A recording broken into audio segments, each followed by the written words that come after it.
Hi guys, it's Keisha Henry from New Beginning Healing Institute. Welcome to today's one-day power tip. We're talking about vulnerability.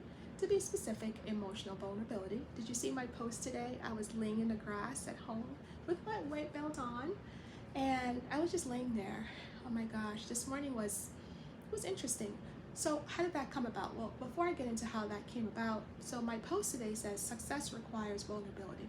Well, what kind of vulnerability? Again, we're talking about emotional vulnerability and why that is so necessary if we want to have success in our life. And again, I know success can be a very broad and a tricky word, and how we define that is different for each of us. And I'll qualify that as we talk later.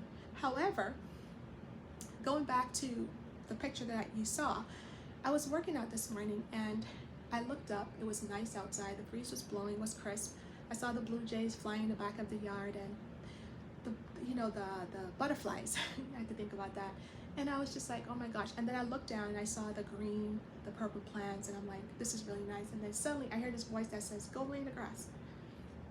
I'm like, I'm not gonna do that. Liz might watch, or Kyra or something like that, my daughters. And I'm like, they're gonna probably think you're silly.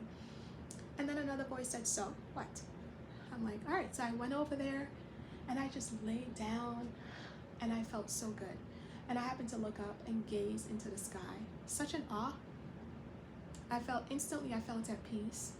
I felt this sense of, I don't know, warmth and just comfort as I lay there in between my sets. And then I thought, this is vulnerability in this moment. This is vulnerability at its finest.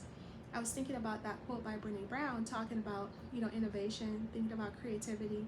And in that moment, I'm like, yeah, this is creativity. This is being in this moment and allowing myself to be in it and then to share it with you. I thought it was really, really appropriate.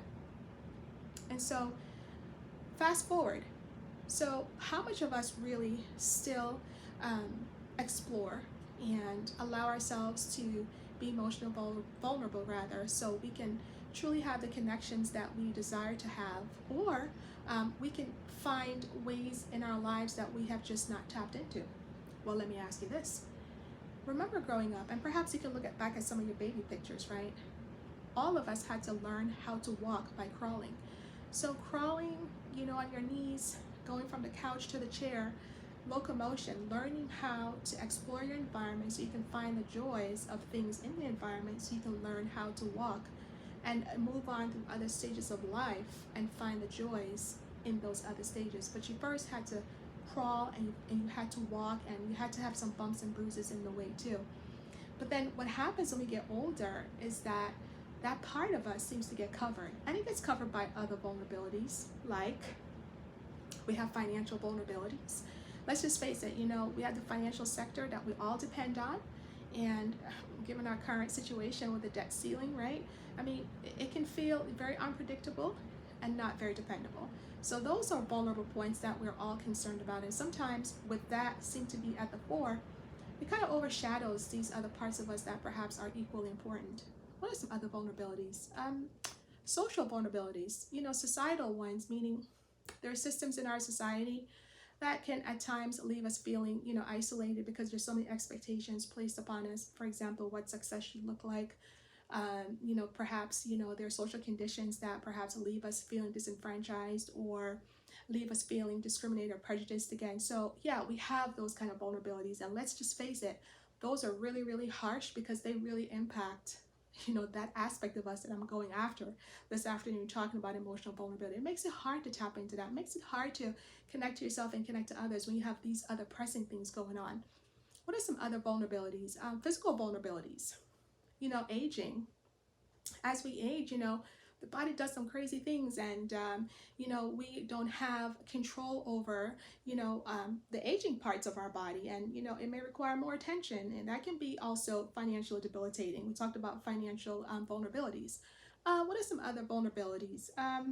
We talked about financial. Existential vulnerability simply says that as this human phenomenon, we go about trying to find meaningfulness in life, the purpose of life. And obviously, I think we're all searching for that answer, including myself. And, there are things in life that happens outside of our control. That's existential. We can't control everything. And so that's also a vulnerable point in all of our lives. And so when you think about all these vulnerabilities, man, that emotional vulnerability sometimes is really hard to tap into. It's hard to just want to pause and just go throw yourself on the ground, or whatever that may look like for you. But I know that it's important because remember, exploration and locomotion is still part of our development. And so emotional vulnerability then means that we're exposing ourselves to a wide range of emotions, perhaps joy, happiness, anger, sadness, and the list goes on. So that simply means that we're leaving ourselves open to perhaps either be rejected, or there's another chance that we can leave ourselves open to connect and have more meaningful relationships.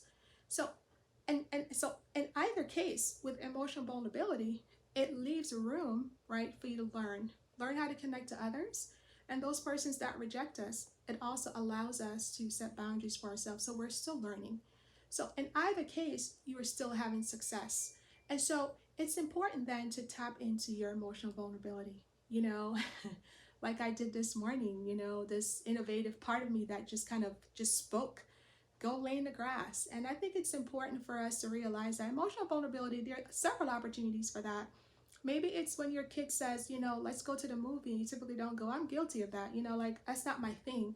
But I can be vulnerable and go to the movies with my daughters. Or when your kid said, let's bake some cookies or brownies. Maybe baking is not your thing. You probably feel like you'll be rejected. It won't come out right. But what is it you can do with your child in that moment as a parent? I don't know.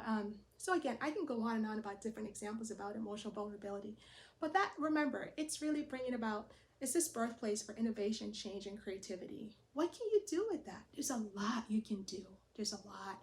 And so success requires vulnerability. And I hope that you'll give that some thought today. That will bring you out of your shell. That will bring you out of maybe a sad place that you're in.